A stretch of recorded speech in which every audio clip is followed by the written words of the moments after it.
roll better than that to sneak attack me, buddy. I'm protected by an awesome view. So I would love, thank you for sneak attacking me. So I would love to answer your questions, and I'm telling you right now, we're not going to get through all of this. So, looks like we have a doctor in the pond over here, so. Oh my God, everything's outside, let's go.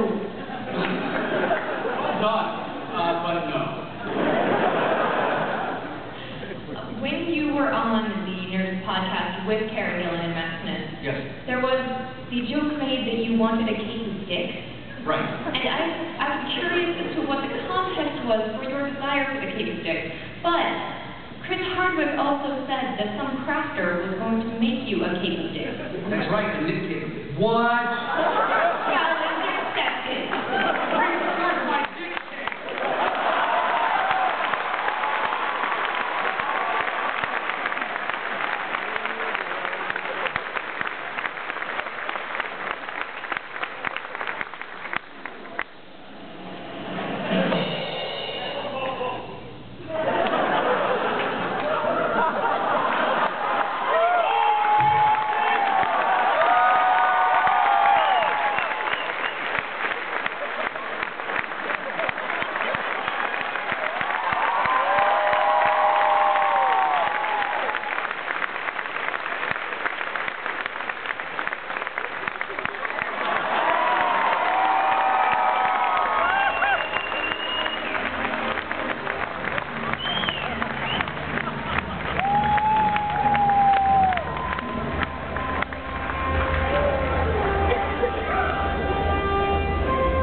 There we go. Now it's on. Got the PAQ and A. We learned about this terrible danger coming for you. If anybody talks about a script, Alicia Day, just run.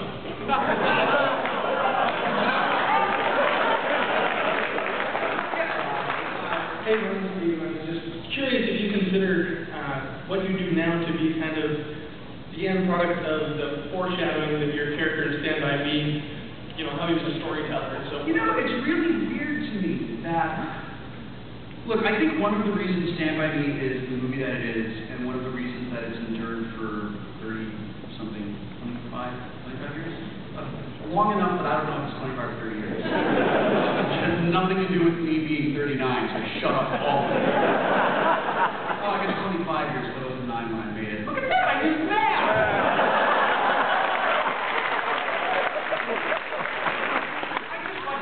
To my 9th grade algebra teacher, Mr. Clinton. It turns out that I did actually use this someday.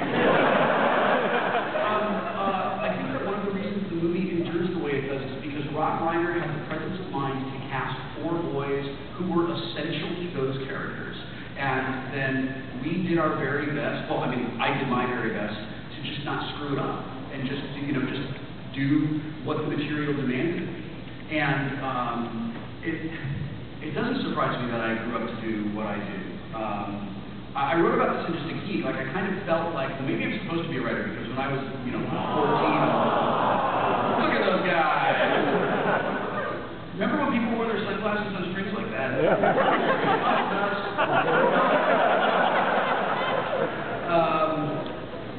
It was, I remember doing these interviews and sort of feeling like people were like, so are you going to be a writer? And I was like, yeah, I guess.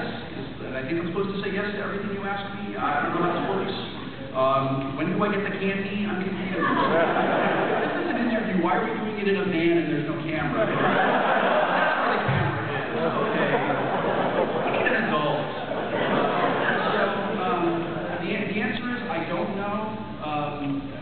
But I think that there's probably a correlation, if not a causation. Yes? Can I have a hug? No, I'm sorry. I know, I've got the asshole now. Here's the thing.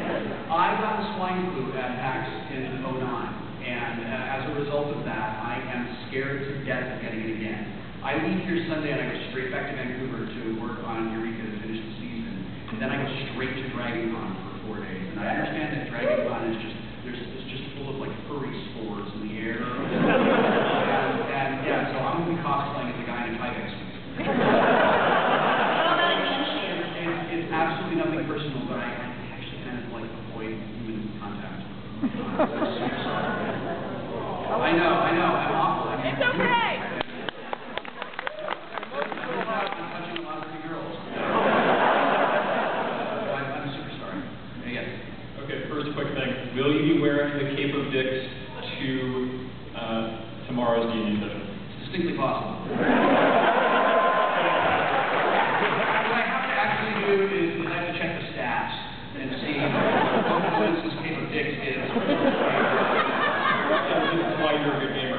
Thanks. So, real question, and I almost feel like heel asking this after your Challenge D story, but every time I read about you playing role-playing games, you're playing Dungeons and Dragons, you're playing Dragon Age, Gamble World, but you always talk about the importance of creating these stories Right. and acting out these characters, and sometimes just totally ignoring the rules in favor of that. Have you ever tried the really rules-like games? I think you might enjoy quite a lot.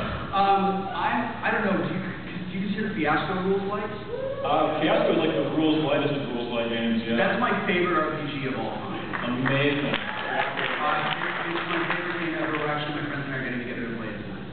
I love it, and it's sort of described as a GM-less game, but my friend Wil Wheaton said, actually, I think it's sort of a GM-full game. Everyone's a GM in that game.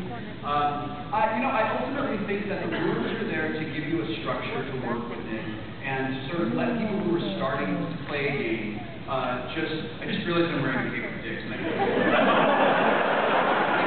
the rules are there to give you some place to start, and the longer you play, the more you can kind of figure out what you like and what you don't like. And I don't think there's a single experienced RPGer in the world who hasn't just thrown out rules they don't like. For sure. And when I talk about guys who sort of want to argue about the rules, like I really think they're missing the point. So I mean, even when we have played the most rules-heavy games ever, look, one of the reasons that I love character creation so much is that I spent high school playing GURPS. Oh, yeah, poor man. And it was, no, I love it. It's great. Steve Jackson's sitting right there, so now you can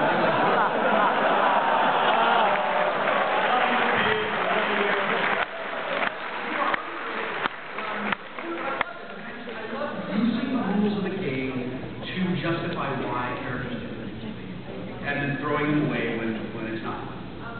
So yeah, rules like I love. Inspectors, Primetime Adventures. I have Dresden Files, but I haven't played it yet because it weighs too much for me to carry it anywhere. Now I've really managed to use up all of my time answering your questions. See what happens when you ask me about something I like? Ask me about something I don't like. I hate that! Shut up! So I just saw the Cape of Dicks, and this thing like it's a resist 20 against dicks, so I'm pretty sure you're going to wear it. Okay. Good. With regards to your deep and abiding interest in Pokemon, Yeah. do you happen to have it with you? Yes. I'm going to extend a challenge to you then, because we happen to have a packed Pokemon League here. Oh, you're gonna kick the shit out of me. I'm all on you. Let me tell you what I love to do with Pokemon is capture them.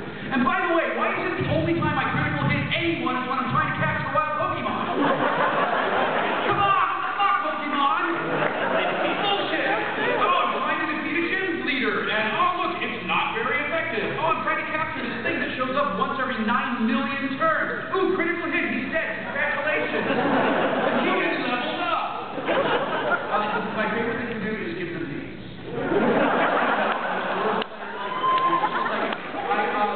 Somebody told me that their dad played World of Warcraft, and his character was like 3rd level and was never going to get higher than that because he like outfitted him in armor and he liked the way it looked. He was just like, I'm not ever. There are those things like a bit. All right, challenge accepted. Yeah, come on. So, I have to say I love Toy Soldiers. Great movie. Big fan. There's actually a debate You could get between... past my accent in that movie, really? Yeah, actually, you could. Except for my friend McGee, who actually lives in the Bronx. He absolutely hates it. Still loves the movie. Yeah. There's a Because I asked the director, I said, he said, can you do a New York accent? And I said, well, I haven't had any training to do a New York accent. And he said, well, just try. And I said, all right, but I don't want to sound like Corey Feldman in Lost Boys. So it's actually on the MP3, like, that I was like, with a machine gun, we could shred these fuckers. There's a little It's uncanny, isn't it? How much I said, like it's like it's 1990 all over again. So, speaking of 1990, there's a debate going on between me and my old friends, and the question is, which would you dissolve first? A Japanese cube with a light spell on it, or the wizard who casted it was stuck inside it? Remember, third ed before, it was dependent on the mass and size of the gelatin, or the item would dissolve based on the light spell. Wizard.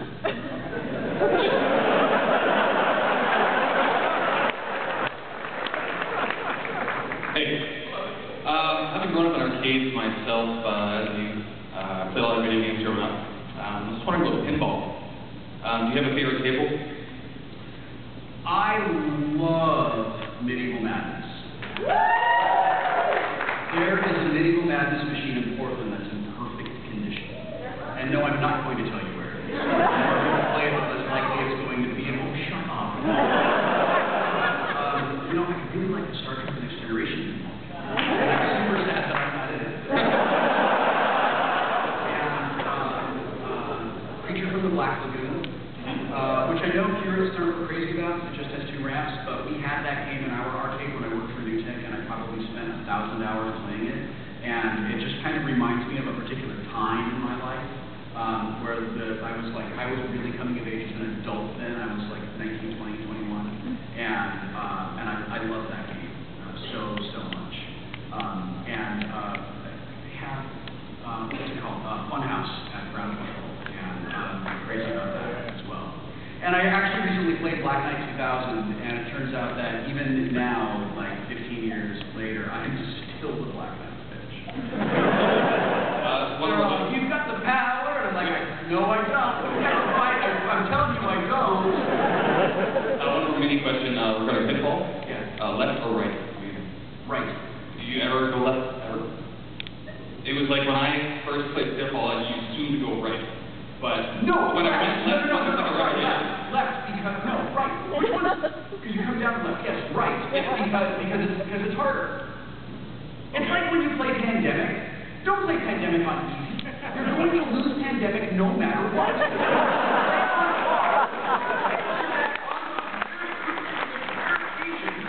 When you actually do win, because you get lucky, you're like, yeah, like a boss, beat it on hard. All right, thanks, man. You're welcome. Hi, I don't know if you remember me, but I gave you your Fox doll at Comic-Con this year. Yes. Okay. And my question was going to be, what's your favorite gift you've ever gotten from a fan? But the case of dicks is such a game changer. I know, right? Yeah, it messes it up. It was Fox until this. But I mean, come on, it's a case of this. You know, it would be great if someone who was able to craft things maybe made a small evil Wil Wheaton that is the same scale as Fox, and maybe he was wearing it from dicks.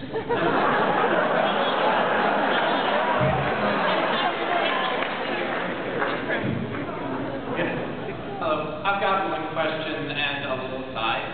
You talked a lot about nostalgia and you growing up with the Atari 2600. Do you think the consoles, or those of us that grew up with like the GameCube, the original Xboxes, the PlayStation, and those people who are growing up today with PS3s and Wii's and the Xbox 360s, do you think we're going to look back on our childhood with the same nostalgia as you did? Yeah, of course. There's going to be a future where you're sitting in a haptic chair in the middle of an immersive room where you're actually walking around some complete virtual world, and you're going to tell your son who you're playing with, you know, there was a time when this was actually just on a TV.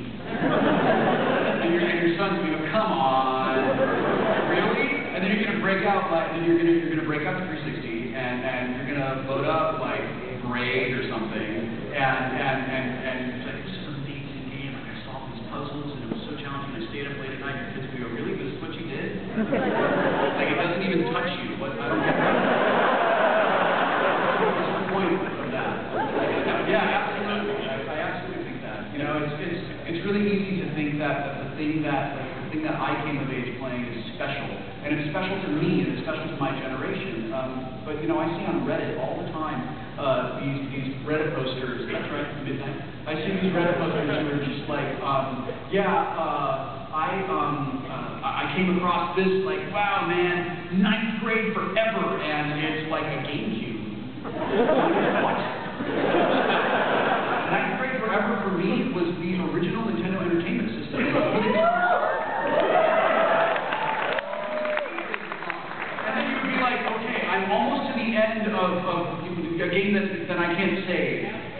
and like, oh, I know, I'm almost to the end of Castlevania, which I still haven't beat.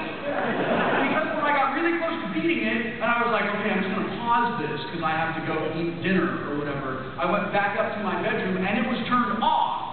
And in the howl of rain that blew out windows 2 towns over was answered by my mom, who said, oh, I thought it was getting hot. Turn it off.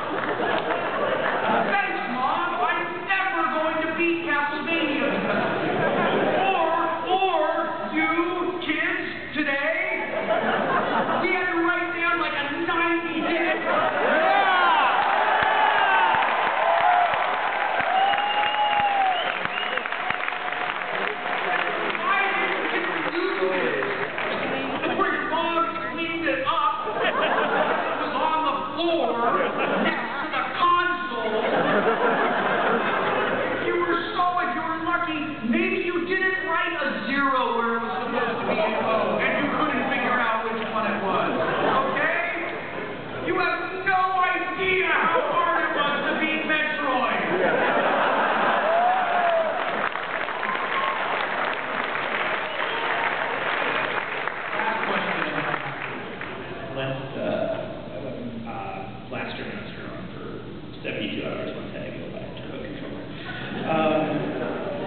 I know you've been working a lot, busy, I know, but regarding burritos, I haven't heard Radio Free Burrito in how long?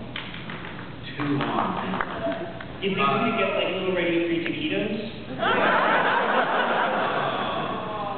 Oh, man, listen, I have to tell you something. A class feature of being Wil Wheaton is that you can mobilize an army to smite someone.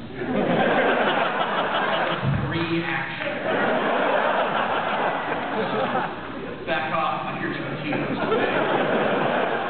I moved my office, and my new office is beautiful, and I love it, and it's got wonderful hardwood floors, and my aquarium's in my office, and it's great. It's a great place to work, and I love it, and the sound is awful, and it's echoey, and it's terrible, and if I'm going to cook up a Radio Free Burrito, I have to actually drag all of my equipment into my wife's office, which is quiet, and carpeted, and usually occupied by my wife. Let me tell you something. If I'm in a room with my wife, I'm not making a podcast.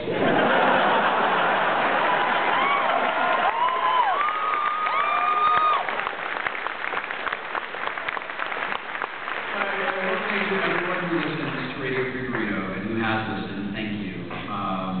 I miss it. It's so much fun to do.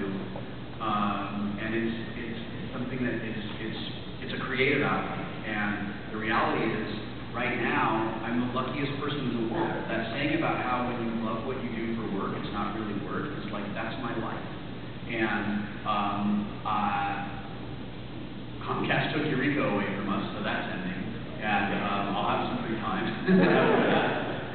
And maybe around October, when I finally finish Memories of the Future Volume 2, I'll be able to sit down and actually record some stuff. Because I hear from people all the time, and it's actually very touching to me that people listen to it are like, we want more. And I'm like, I want to make more. I just haven't been able to. All right, because you're Codex. Oh, that's fine.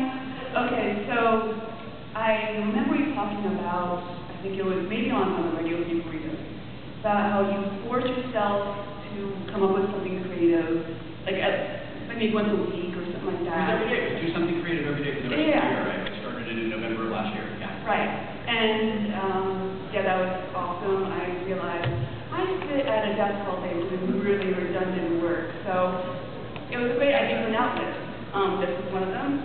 Yeah. And then also I realized I started writing stupid little things for weirdthings.com. And just to get that out. How long did it take you to, when you first started doing all that, to realize you were coming up with things that were actually entertaining and good and not just good for yourself or your head? Okay, so I'm going to tell you something that I wish someone had told me 10 years ago, all right? And I'm just going to steal from Ira Glass. I'm going to steal from my Ross and paraphrase. He says that when you start creating things, he's talking about writing, but I think it applies to anyone who is creative, whatever your creative endeavor is. You start creating things because we who create things, like, there's something broken in our heads, and we don't create because we want to, we create because we have to. There's a guy I just recently saw this on Twitter, like, don't write because you want to be rich, don't write because you want to be famous, write because not writing will kill you. And I think that kind of describes creative people. We all start out making things because someone inspires us, and we have good taste, and we like these things that inspire us. The thing is, when we start, we suck. It's just because we don't have a lot of experience, and we just have to get better. And Ira Glass calls it the gap. And it's the gap between, I love this thing, and I can make this thing. And the trick is to just keep going, because eventually you get across the gap, and you don't even know when it happens. I don't know. I was just too stubborn to quit. And every successful creative person I know who makes a living being creative says some version of what David Gerald told me. David, why did you submit The Trouble with Tribbles when you were 18 years old to Star Trek? Because no one told me I couldn't. And that's what we have to do. Get excited and make things. And keep on doing it. Because one day, you will make a cake.